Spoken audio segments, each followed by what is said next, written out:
Hey guys, and welcome back to Power Up Gamers. I'm Jim D&D, the Disabled DM, and we are doing Complex 1 on the Power Up Gamers Happy Hour Accessibility panel. I'm joined on tonight with, by my friend Matt. So go ahead, say hello, introduce yourself, Matt. Yo, I am Matt, and I run a little YouTube channel called Zephyr's Gambit, where currently we've got a campaign going for Star Wars Final Fantasy Fantasy Flight games, rather. Playing some Star Wars, that's going really well, and next year we have plans to go back to Eberron and do some D&D, plenty of other stuff, so... it's good to be back here with my good friend Jaron. We go way back, and it's an interesting topic, isn't it? Accessibility. I guess not everyone knows a lot about it, and I guess those that do, it's really important. Yeah, it's kind of strange, and I never thought I would be promoting it, especially in relation to our hobby, but my own experiences with my special needs and situations have risen that I've seen in my life that show me there was a need for this topic to be brought to the attention of people. So that's kind of what started Power Up Gamers as a community. I started with a YouTube channel just talking about how my special needs affected me as a gamer and DM, and it just kind of grew from there. Yeah, and it's sort of about having people sort of say to you, look, I've got these barriers, and I want to do things, and sometimes it's people that can't or don't feel like they can say anything, and so miss out on such a great experience, and it's kind of about us advocating for you at home, for everyday people who have things in their life that can stop or prevent people from being able to function normally, and I guess sometimes we can feel ashamed, and sometimes we can let things take over, but I guess what Power Up Gamers is here to do is to empower you and say, look, whoever you are, wherever you are, whatever experience you're having in life, gaming is for you too. Exactly. We don't make no distinctions based on physical capability, religion, race, gender. None of that matters to us. What matters is you're here to enjoy the hobby and play it the best you can, and you have fun doing it. And this is kind of really struck home, not just because I have autism, but because of situations like going to a local gaming shop back when I lived in Oregon, and small, all mom and pop gaming shop so not real big, and I would have my biological father go down to get stuff for me when I was like in school, busy working, and he's in a wheelchair full-time, paralyzed from the waist down because of multiple sclerosis. and he could not even get in the store because of they had the table set up. They didn't have a separate room in the back for tables. So the little gaming section was in the front of the store, and with all the chairs and everything, he would have to sit outside the store and wait till an employee noticed him in order to get what he wanted on it. Right. And that is inconvenient for gamers, for one, and impractical for a business owner because you're going to lose reputation and customers if they can't access your business. So that's really kind of what got me started with just talking on these topics, saying, hey, this kind of stuff isn't okay. It wouldn't have hurt them to remove one table or add a couple chairs to the other tables. And that would have allowed the door to open wide enough that he could have at least got into the store and pull or himself up to a table and make. Yeah, I guess it's one of those things. Like, it's about having awareness and paying attention to the environment and the world around us. You know, it's so easy to accidentally, you know, miss stuff when we're focused on our own stuff and our own things. And I think that, you know, that awareness that, yeah, there might be someone else around that needs a little something, whether it be a fully open door, whether it be, you know, a hand to a seat, or whether it be, you know, having things in a larger font, or there's so many things, and it Oh yeah, it's it's almost overwhelming on how many different needs there can be. Right. For example, for myself, because of my autism, I get distracted easy. Mm-hmm. So if with me knowing that, if I'm at a convention or a gaming shop to run a game, I need a place that's quieter than what some other people would need. With less people going in and out, etc. And it's not something I should be ashamed of because that's what I need, but at the same time, there's kind of that stigma of, well, we can't provide the app for you because if we do, then everyone will want the same thing. And I know people who physically cannot stand in line. So like when they go to a convention, and back in the day, they couldn't get in because they couldn't stand there for the tickets. Right. We made great progress in some areas, but a lot of little things are overlooked. Mm. And it's not just people who have permanent special needs.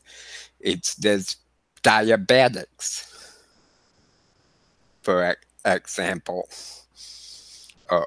Are they able to have access to sugar or, or fruit or juice or crackers at the gaming shops or a library, wherever they're gaming at in order it's a hard balance though, Jaron. I think that I think that we live in a society where, yes, we're getting better at seeing what we need to do, but we're also we still got a lot of ignorance, but there's also the matter of knowing who you are, knowing what you need, and being able to govern yourself a little bit. I think if we were to expect every game shop in every state and every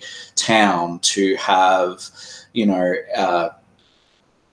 an array of different foods and drinks and other things available, I think that might be getting a little bit beyond the point, because I think that there is that point where we have to own what we're going through ourselves, and I think Exactly. There's a kind of a fine line, but for me personally, if I was gonna own a gaming shop, up, even if I didn't have something out for customers per se, you can bet I'd have a mini fridge in the back, stacked with some kind of supplies in case something like that happens, because I don't want someone dying in my place of business.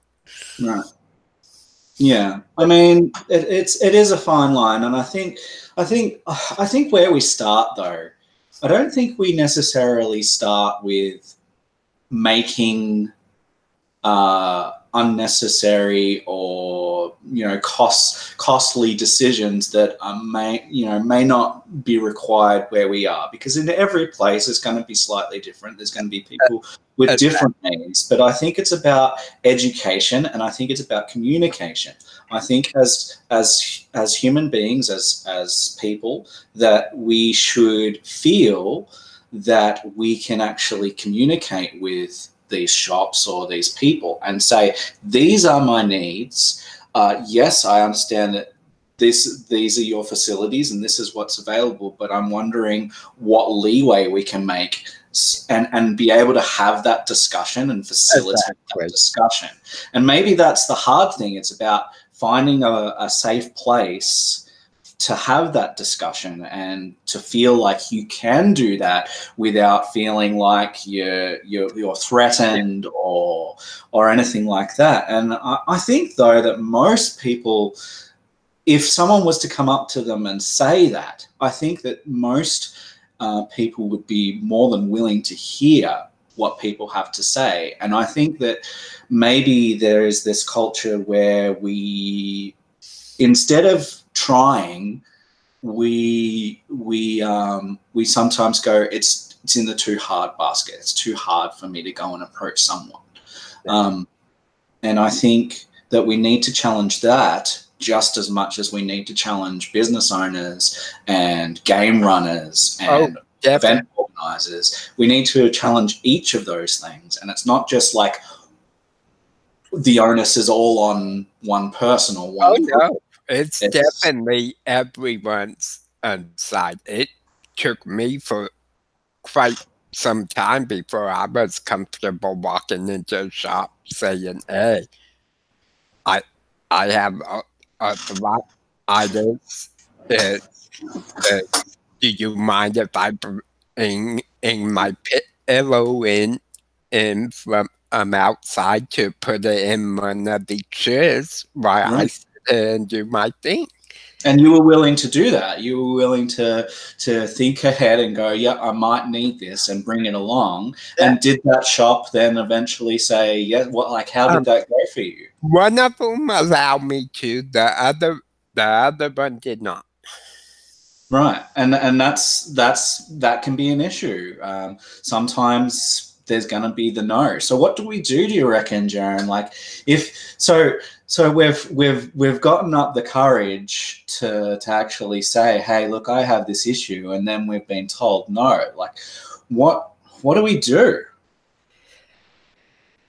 But pretty much the way it stands right now, with legal laws, etc., is that businesses is have the right to say no. Yeah. But if it's a reasonable request, and that's where they kind of get you, oh, if it's a reasonable request, they should do everything within their power to accommodate it. Right. And of course, that's a fine line because what's reasonable to one person isn't reasonable to another. Right. So one of the things I do personally, like the shop that told me no about the pillow, they lost out on hundreds of dollars of business from me. Myself, all my contacts. I told all my friends, my gaming circle, oh, my experience with that business, and they as a group decided not to give that company the business. They went to the other gaming shop in town. But sometimes there isn't another gaming shop in town. Yeah. Sometimes you're lucky if you have even one. Right. And I think that's where sometimes we need an advocate, or sometimes we need to advocate for ourselves and say, you know what, okay, they've said no. Maybe we can figure out some sort of business plan with these guys and sort of say, go up to them and say, okay, look, I know that you've said no, but here is what I can provide you. I can provide you with a regular gaming group that are going to be here every single week or 2 times a week or however often, once a fortnight. That when they come, because they're going to have multiple needs or whatever, that you can have these, you can have drinks and food out for sale, and we will be purchasing those things because we need those things. And so you're going to make money not just from us being here, but because we're going to be purchasing things as well. Is that going to be enough of an incentive to let us, you know, bring in a pillow and try and negotiate something with them? There's a lot of different things that can be done. The first step's basically education. Right. And you have to know what your needs are. Yeah. Yeah, and that's on ourselves, you know, a little bit. Hey, and that goes for everyone, regardless of who they are. Right. Yeah. You know, if we're reasonable, you know, if we're reasoning adults, and children is a different matter entirely, but if we're reasoning adults and if we can communicate and see our doctors and see our medical professionals and say, look, these are the things that I'm having trouble with. What does this mean for me? How can I manage this? What's the best way? I think in an ideal situation, our medical professionals will be able to give us some advice as to how we can manage our own issues, our own barriers, and our own problems. And some of that onus is on ourselves to do. And part of that onus is saying, this is something that I'm not in control of, i.e. what's in a business and what goes on there. So how can I become involved? How can I support them to then support the wider community, including myself? Support them to support myself. It's like, it's a weird thought process, but that's kind of how it is. And once you know what you need, that's when you can tell other people. Oh. Yeah, if you can't communicate, you know, this is what I need, or this is what I would like, but here's the bottom line, because they're two different things as well. You know, being able to say what you need versus what you would really like. So if you sort of come in punching hard and you say, this is what I would like, and then they say no, then you've got a lower point. You can say, okay, you said no to that. Well, how about we negotiate? How about we go a step down? You don't quite give us that, but you give us this instead, and we come meet you halfway. And as long as your needs are being met, and maybe that will help you to get across. But again, sometimes we're going to have to offer people. It's a hard thing, because it's like we shouldn't have to offer people an incentive to facilitate us being able to be the same as anyone else. But the reality in the situation is we're not necessarily the same as anyone else. We have our own issues, and while we like to be treated the same, we also like to be treated different. we like to be acknowledged for the stuff that's going on in us. But if people don't understand that, it's really hard. There's all of these lines. It's like exactly. And when it comes to communication, once you can communicate your needs, then it becomes a matter of can a place, a business, or a company, or your local library, can they accommodate it reasonably? Is there a need for it about one person, basically? If you can show them, okay, 20% of your business comes from people with special needs who are involved in gaming, you can bet a company's gonna say, okay, what do these people have as needs in order to give us the business? Well, you hope for that. You hope for people to be wanting. Yeah, you do have some cases where they're just unreasonable people who don't really care. It's not a perfect world. We want to encourage the world to see that there are issues with people, but not everyone is going to do that, and that's unfortunate. And we do our best. Exactly. Sometimes it doesn't go our way. Exactly. So there's a lot of things that tie into this issue. Some things can be done quite easily. Right. And won't affect the business at all. Right. And sometimes a business won't even have really considered this, especially if it's something that's either recently only just started, or maybe they've been going a while and they haven't had someone with those particular needs. They haven't had to necessarily think about it. And maybe they don't know what our rights are. Maybe they don't know that there are acts in place to say, these are the reasonable, we need to do something that's reasonable. So maybe they don't know those things either. So it's about making people aware that we have a right to equal services. That doesn't mean that everything is going to be there on a platter for us. We're going to have to do a little bit of work ourselves. And there's some stuff that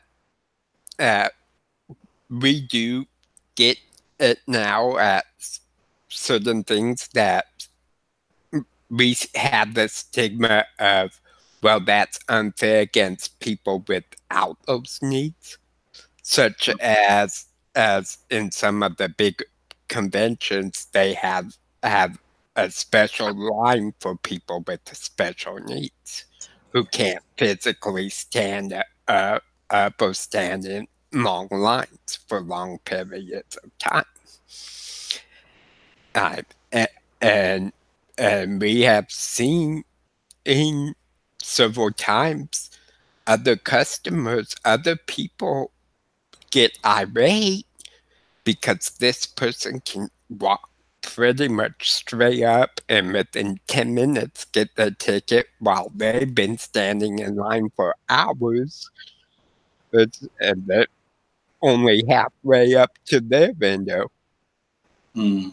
Oh. It's hard. It's it's hard. So it's a really hard thing because a lot of us don't want that treatment, like we're being favored over other people. Right. We just want what we have to have met so we can participate on the same level that everyone else does. Mm. And this is where I think Power Up Gamers is starting to kind of make a difference.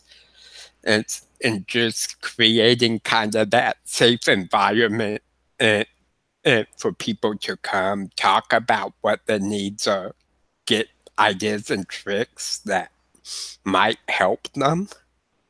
Right. And then and talking about it in panels such as these and just bringing it to the business of the general public.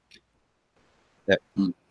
For example, well, one of my really good friends and and is this, I forget the name of it. It's not surfism, but he stopped growing when he was like 2.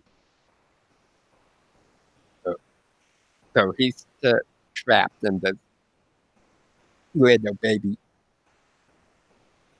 a body, but he loves tabletop RPG. Mm.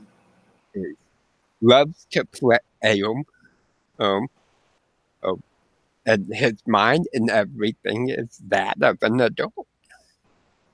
But how many gaming groups would actually have him at the table? Well, we're not to know that or judge before someone says yes or no. It's one of those things. Like we can throw that question out there, but it's not really a fair question unless you're asking specifically someone, "Will you have me?" I don't think it's a fair question to be like throwing out to anyone and going, "Oh, how many people are going to see this person?" I don't think that's fair. I don't think that's fair to him, and I don't think that's fair to anyone else. But it's something like that is something to consider for each person. Right. On an individual level, would I be comfortable with a situation?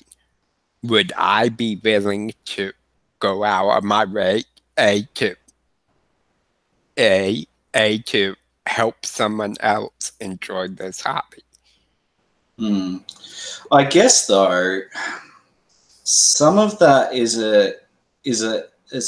a too far hook though, because you can like imagine like you're just you're a game master, you play games, you have all sorts of different people in your game, and then someone, I don't know, left field. Let's. I mean, this is really left field. Okay, we're going to throw the hypothetical thing out there. Let's say someone's just come out of jail and they're a convicted murderer or something, and they come to your table and they're like, "Well, why won't you have me there?" This is the thing. Like, we're not obligated to do anything, and it's not necessarily against anyone or unfair treatment if we say no. Exactly. It's really a hard situation because, like, even in that case, as a game master, you have to array the needs of your particular group, Right. your own needs. Is everyone gonna feel comfortable with this person there? Yeah, there's so many things to consider, and that's where it's a time to negotiate. It's a time to say, okay, I'm hearing you've come to me and you've asked me whether I'll do that. What can I do? Maybe you can't join this group because maybe it's really full already, or maybe at that particular time there's so many people around that like a wheelchair just is not going to be able to come into this area. But maybe there's a quieter time when I can say to you, hey, can you find 3 or 4 other people that might be in a similar position as you and bring them in at a time that we set together and actually do something for that group when there's less people around or something. We negotiate together. We say, okay, I can't do that, but this is what I can do. Or maybe we can come to you, maybe it's a GM who just hangs out at a local gaming store. Maybe they can organize and you can say, hey, is it okay if we go to your house? Or maybe we can hire out a hall that just has, a nice little area where it might be $5 a person or $10 a person for a session. And maybe that might be a lot. But if we can facilitate that, that everyone's able to come to that, everyone's able to access that because there's a ramp or whatever else, there's proper lighting, then because of that negotiation, because we've said, no, I can't do this, but it's that but that's the deciding factor. Exactly. Really. And I think in kind of what it falls down to is the willingness is for people to understand what each other's needs are, Yeah. and try to find some kind of solution that benefits both people. Right, and it might not feel fair as well. This is this is one thing. Like we're so focused and driven to have a fair go that sometimes I think we can expect a little bit too much. So if a business, here's a question to ask yourself, if you went to a business and said, I have these needs, I want to come into your business, I want a game group, we would like to play this often or whatever. And then they said, say that you were asking, I don't know, for a weekly, so a weekly time frame, a 3 or 4 hour time frame or something.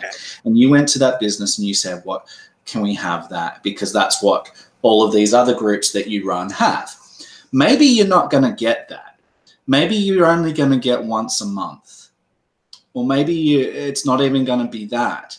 Maybe it won't sound fair. Maybe it won't even be fair. But if there's any leeway, I think that that's a win. And I think that to expect like my end goal to be able to be fulfilled now is probably an unrealistic expectation. And I think if we succeed at anything, that we should say to ourselves, I succeeded at that. And instead of, getting all up in a puff because it's not quite what everyone else is able to do, we got somewhere, and have a positive attitude about it, because that positive attitude will carry through to that business. And then they might say, hey, you guys have been doing great, guns. We're willing to now do that once a fortnight because we've seen that you guys are so involved in the community, or you're so, you're bringing people to our business, so we can do more for you. And even though it took that little bit longer, and even though it wasn't necessarily fair, I think we can maybe expect too much sometimes. I don't want to sound condescending, and I don't want to sound like I'm advocating for people to be unfair, because I'm not. But sometimes we we have to fit in with what a business can do for us or is willing to do for us in this time frame, and work towards a better solution over time. And there's a really good point also in that even if they say no, or they're not willing to compromise or meet what you need, guess what? You've already won. They're now aware that potential customers of their business have that need. Right. You've educated them so that you're a step further than what you were originally. So the next time someone comes in with that need and it pops up. Yeah, and then the more people that there are, the more likely that they're going to go, hang on, there's a lot of money sitting here. Exactly. It's kind of unfair that's sometimes how we have to do things. But the reality is that there may not even be a lot of money for the business. Right. But it's what happens. And for example, the business that allowed me to do the pillows, also, they gained about $500 a month in business is from my little group and people who knew me.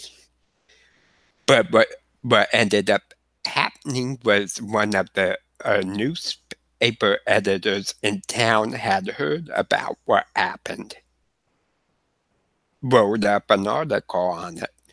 All of a sudden, they're getting thousands of dollars worth of business is for one little accommodation that they didn't have to pay anything for, because I brought my own pillow.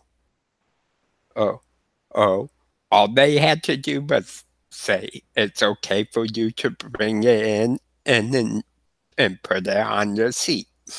Right. And sometimes it's going to be more complicated than that. Yeah. Sometimes there's quite a lot of change that needs to happen, and it can't happen overnight. We've got to be patient a little bit. And while we want a fair go for everyone, and that's what we're advocating for, we're advocating for a fair go, but it doesn't happen overnight, and it starts with small steps. It starts with that little bit of education. It starts with that little bit of knowledge. It starts with those little concessions, those little negotiations, those little discussions, and saying, how can we do this? And if it's not working on a business level, then take it to the local government.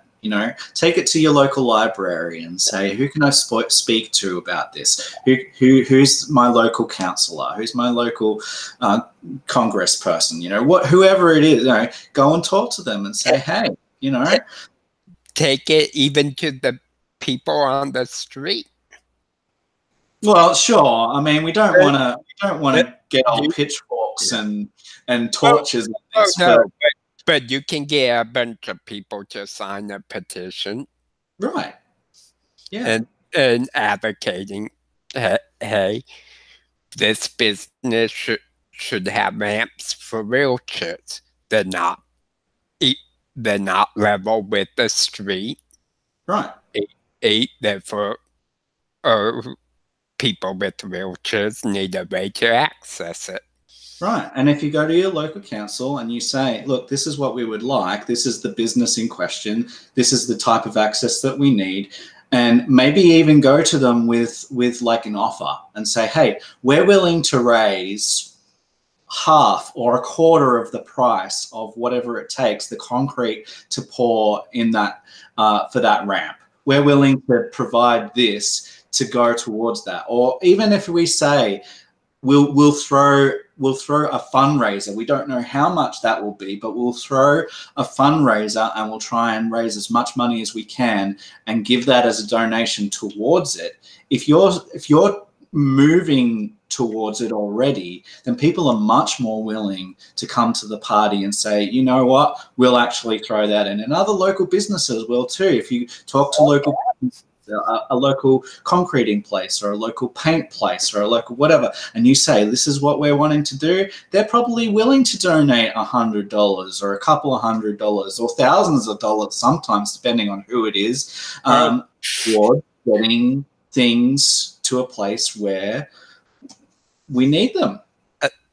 Exactly. It surprises me just in this day and age of kind of the stigma that's still on people of different genders, different religions, races,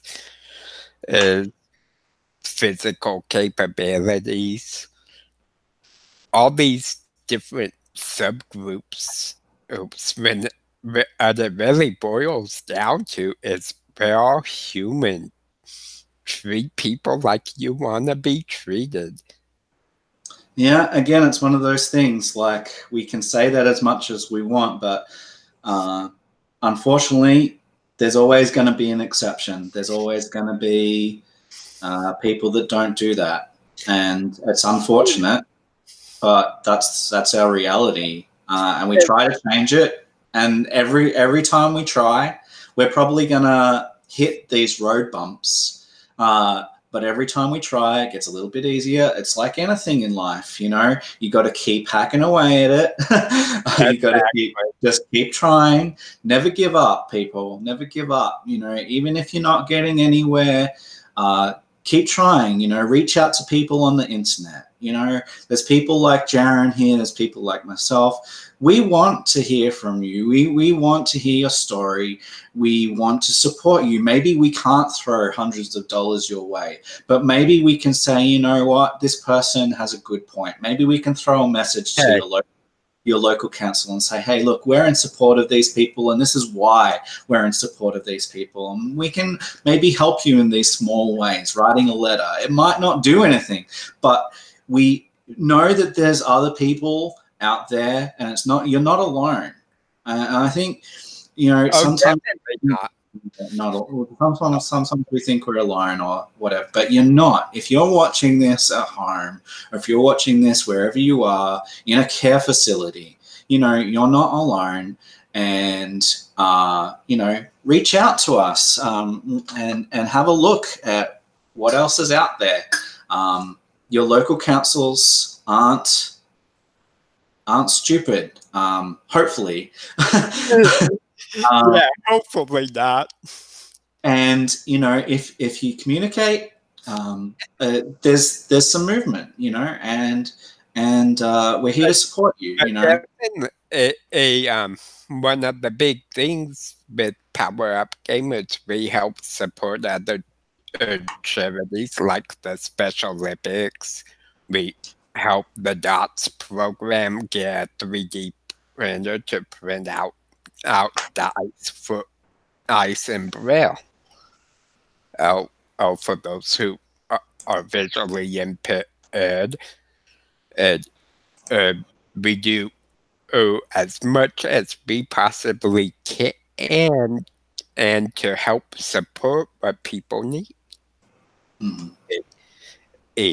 But one of our struggles is we don't always know what it is people need. For example, I have no idea what all a player in one of my games would need if they were totally blind. right. I can imagine a couple things like a braille character sheet, probably braille dice, being familiar with where they're going to be gaming at. But that's simply because I've had friends who were blind.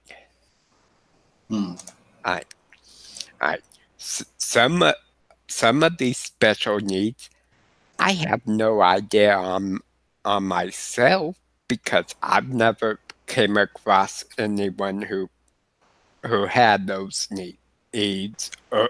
or to communicate them. Mm.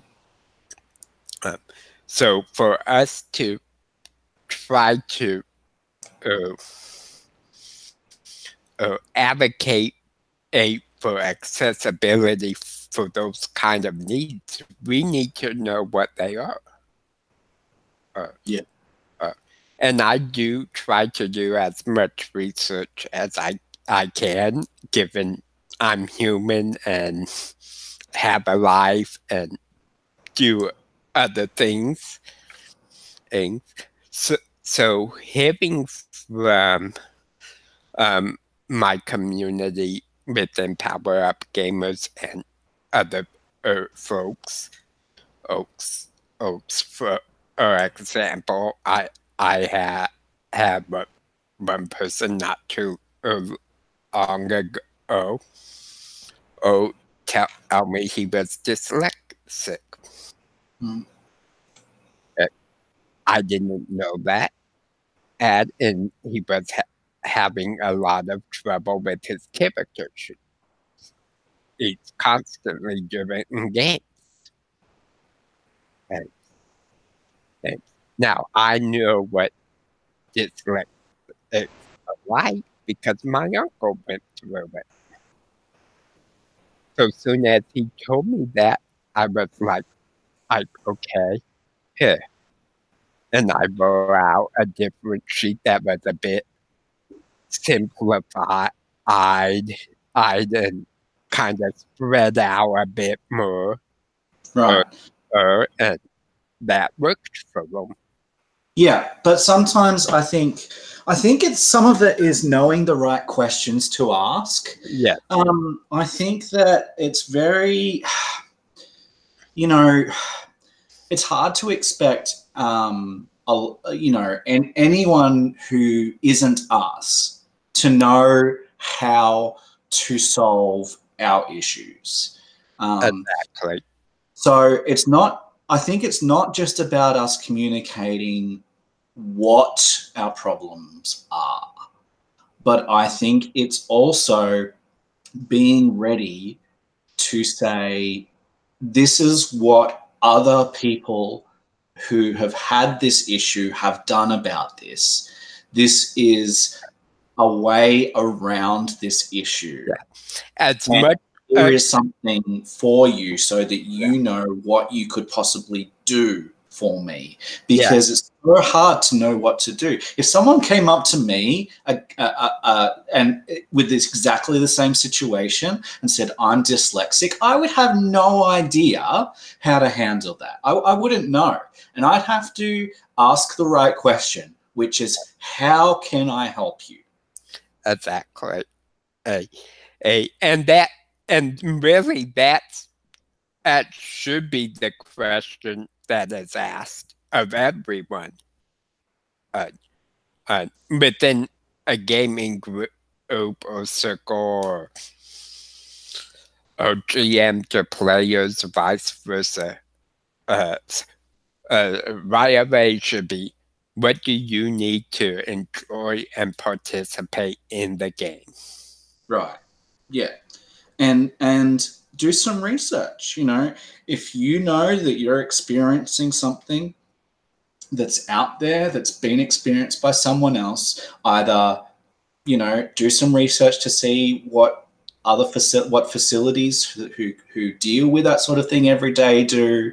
Give them a call, see if they'd be willing to send you out a fact sheet about different ways to handle a situation or whatever. Like, I don't know exactly what help there will be, but have a look around so that you can at Oh, least offer an there's a option. lot of great information, even on Wikipedia. Right. Yeah. If, Yeah. if you have someone such as myself, I'll say, hey, Matt, I would like to join your game. I'm on Mhm. the autism spectrum disorder. Right. You can Google that up. Wikipedia has long article on it, and lays out probably a good dozen different little things you can do or symptoms to be aware of, things Right. that might occur, such Right. as with my speech impediment, sometimes I repeat 8 words at the end of sentences. Right, and it takes you a little bit longer to describe things, and it's not going to be as quick as some people. That's okay, you know. Exactly. And since Matt knows me, and has interacted with me, he knows to hesitate a little bit when I'm talking to make sure I'm done, and and then vice versa. Yeah, exactly. Like we all have our own little things, and I mean we can't keep track of everyone and everything, but if we can provide, even if it's a 3-point list or if it's a longer list, if we can give a little flyer to a local business and say, here are some options, and you might give them 12 options, right? And they might only be able to do 3. But if they can do 3, that's amazing. That Uh, is so good. It makes such Exactly. Uh, so yeah. Those little things about being prepared, knowing who you are, what you're experiencing, going to your local doctor and saying, how do other people deal with this? Who can I talk to? Where can I get support from? How can I learn more? How can I educate people about this? And build yourself up, you know, gather friends on the internet, people that that have other disabilities or the same disabilities, and let's support each other to a better thing. Let me just answer my phone. I will be right back. okay. Uh, but yes, so all of these things can come into play, and it can be daunting when you take it as a whole. But the big thing is we're dealing with people, and people want to feel valued, regardless of who you are, what your own situation is.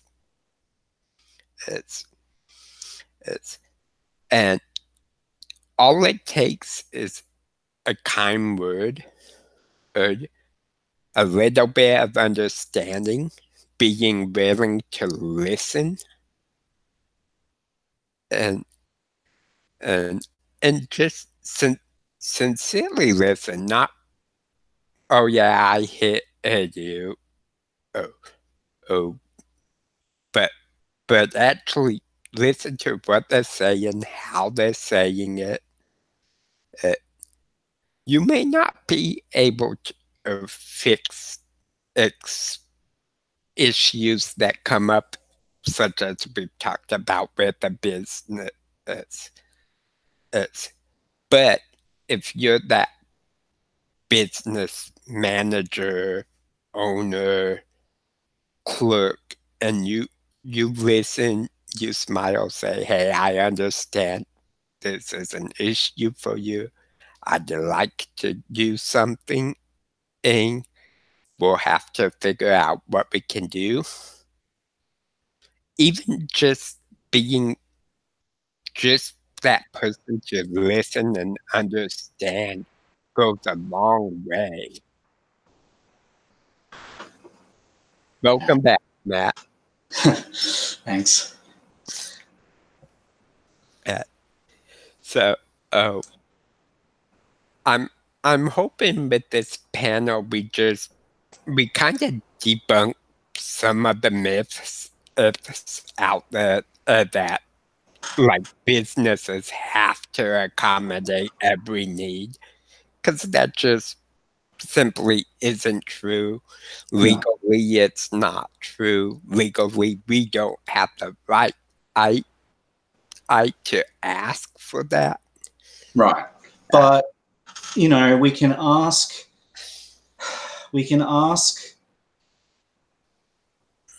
for things. We're not entitled necessarily, but I think the most positive thing is that we can ask and we can get ourselves a support group and information, so that even if the answer is no, we still have people that we can do stuff with, and we don't get overwhelmed.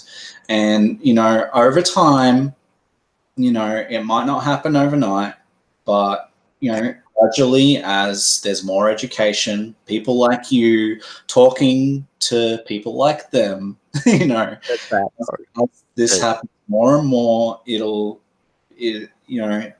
people will understand more. So we've made great strides even within the last 10, 15 years. Absolutely. I made 50 years ago, someone like me, he would have been in the town idiot or locked away. Right.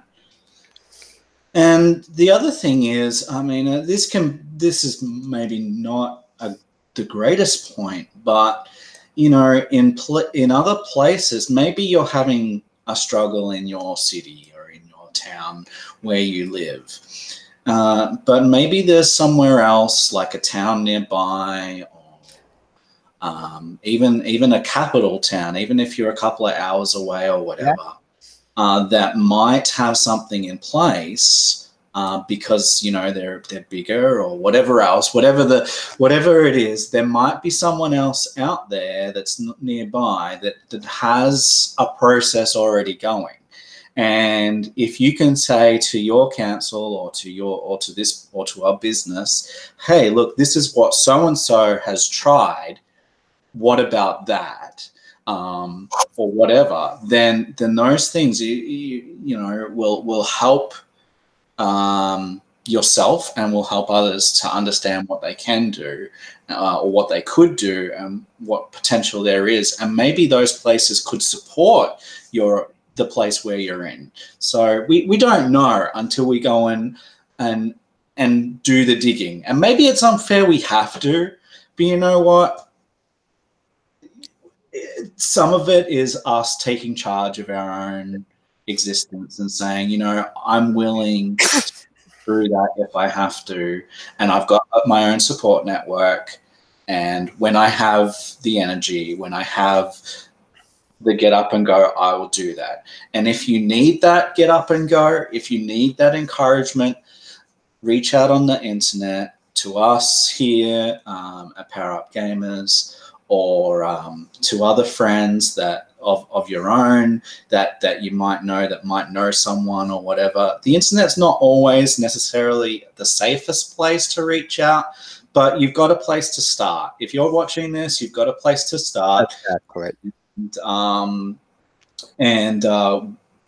We'll do what we can, the little bits that we can do. We can't do much. To be real, we can't do much, but we can do little. We can say you're doing good. We can treat you as you deserve to be treated, as a human being who has issues, just as everyone else has issues. And who knows, we might even be able to give some advice, right? Some direction as to resources. I know one thing Power Up Gamers has been working on for a couple years is an RPG supplement about our special needs, aids with 2 parts. The first part will be kind of accessibility and what these different needs are, what some symptoms are, what's ways, some simple ways you can try to address the needs. And then the second part of that supplement is how do you portray people with these kind of needs in your game sessions, and without being offensive. I think that's really tough, Jaron. I don't think even we can really touch on that because I don't know how good tough. that's gonna go, but there are stuff like a common and trope within fantasy, the blind swordsman, Right. and and, and now I play characters that are blind. I do not play them like Daredevil. They don't have super crazy rain vision at all there, Jaron. You know, Exactly. where every single droplet of water rebounds perfectly into their ears so that they know exactly what the person looks like. Because that's reality. I mean, come on, that's clearly the reality. Yeah, I mean, they might have a little bit better than average hearing, Right. but it's not because the potential isn't there for everyone. It's because they rely on it and use it more. Yep, it's like anything. When we use something more than someone else, we're probably going to be better at it than someone else. Exactly. So that's the kind of things we're trying to include in the second half of that supplement. Exactly. I know I'm a champion at eating cheese. I'm really good at that. More power to you. But that's something that we want to do at Power Up Gamers with this supplement because we feel doing both together will get people to look at this information that they may not look at otherwise. Right. Yeah. Eyes. And it's something we can do.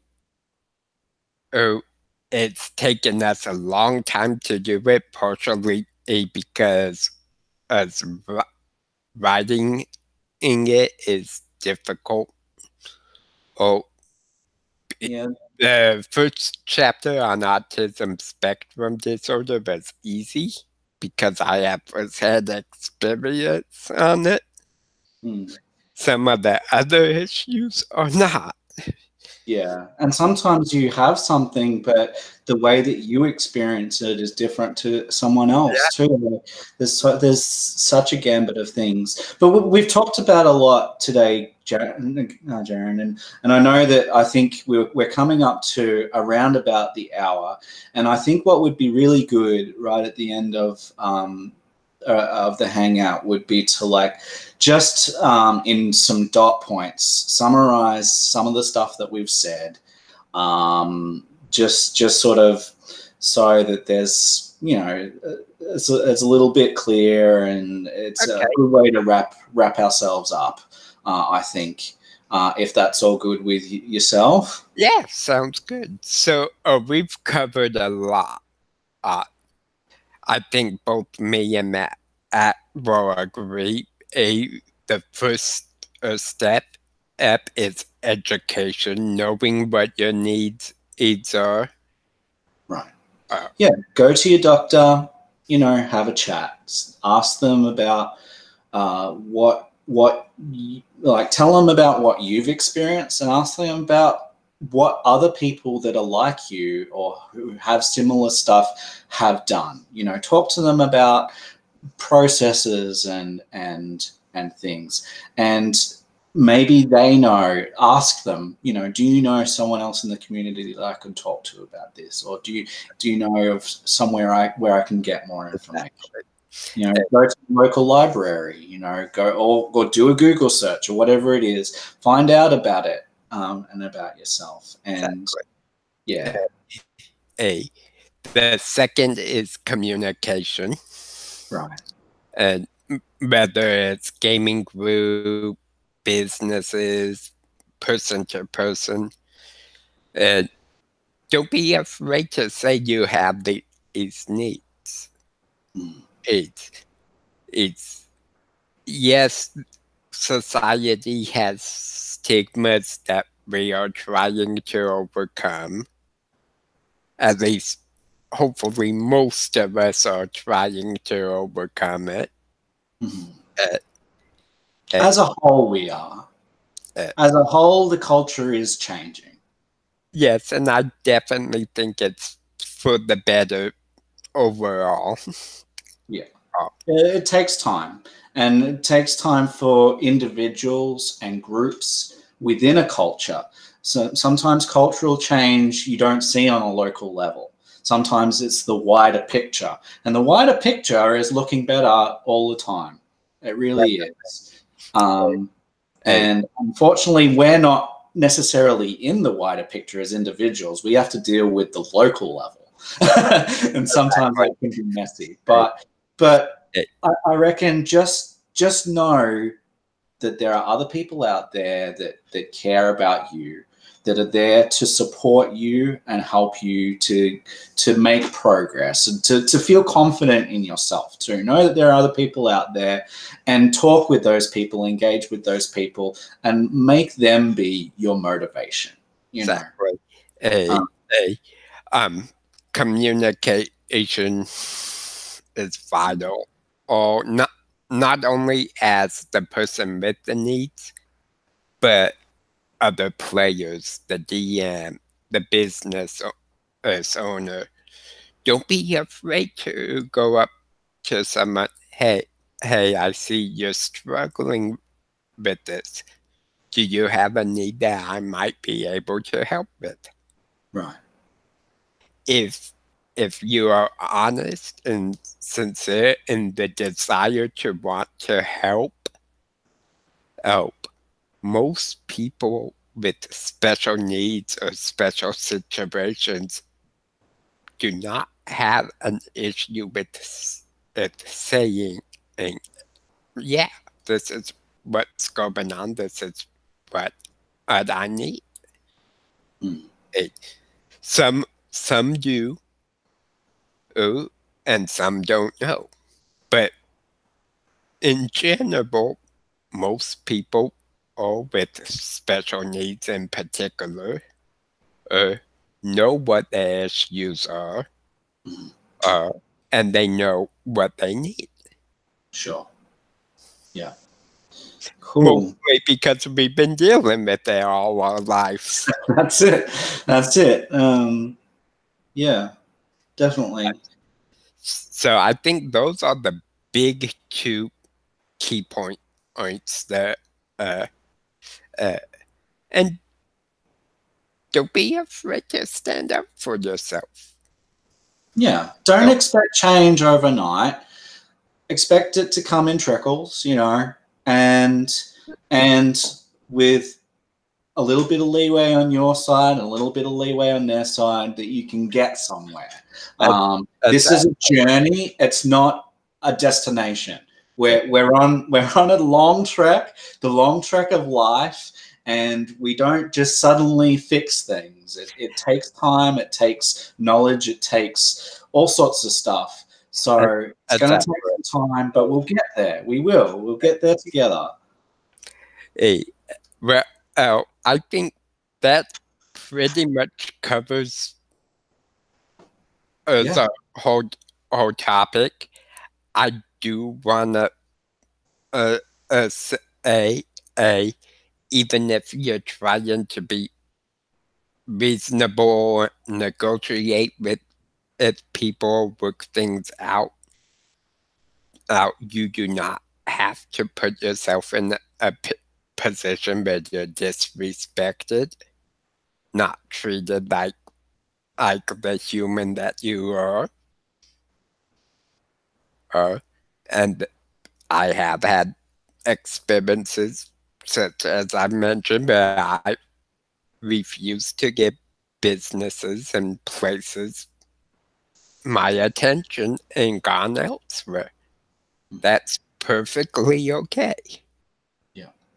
Uh, And it's just the same as anyone. We're not always gonna, even if we're a normal human, like a normal human being, even if there's not all of these other issues going on, even if we go to a local gaming store, we're not always going to get the things that we want or the things that we need. You know, the different gaming groups do different things. Sometimes things, you know, a game might go super, super quickly, and that's how that group likes to play. And maybe we don't like to play like that. Maybe we want to go in depth, or maybe we want to go super, super quickly and do lots and lots of combat, but this particular group is just really slow and they like to explore. We're never when we go to places, we're not necessarily going to get what we need or what we want. Yeah. And it's about us saying, you know what, maybe I'm not going to get it there.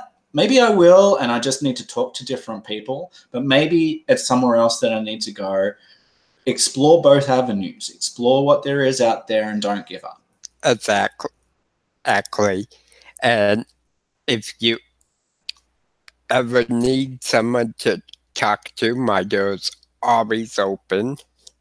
I'm more than happy to give whatever help I can, and regardless of who you are or where you come from, because I've been through a hard life myself, and without tabletop RPGs, I would not be alive right now, and the people who are directly responsible know about it. It's saved my life. It's changed me for the better. It has numerous benefits that pretty much anyone who's played for a long period of time can share with you. Oh, and it's fun. And it makes a difference. It's just like Com+1. The whole reason doing this panel at this time is to participate in that.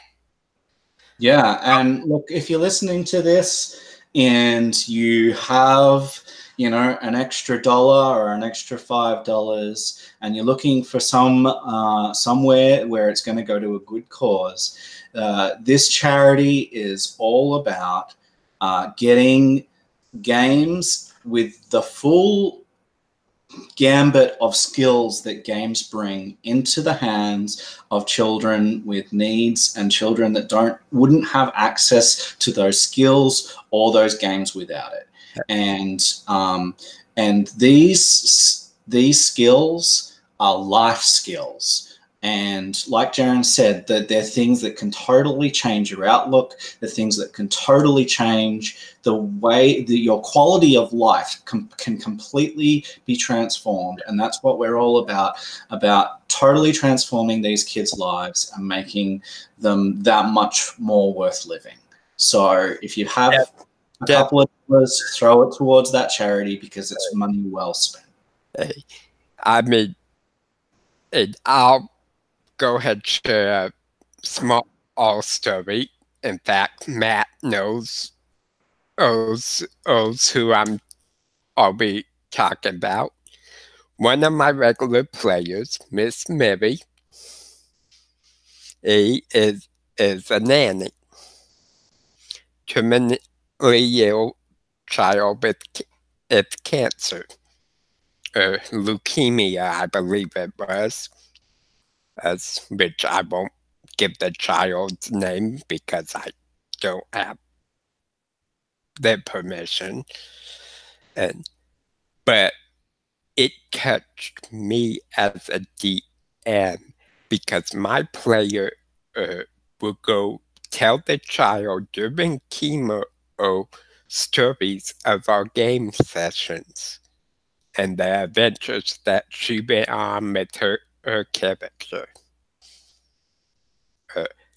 And to hear that, and I got the chance to see the child smile several times as she was listening, that had a big impact on me. Something as simple as doing what we love to do made a kid smile.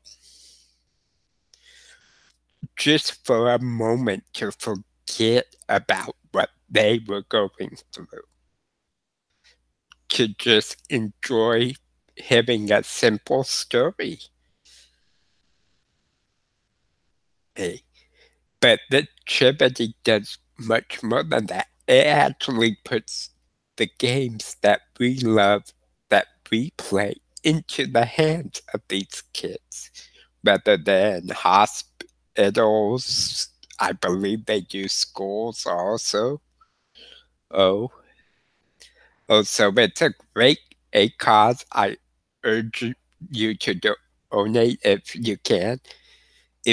If you're unable to, help put the word out about the charity and what it does.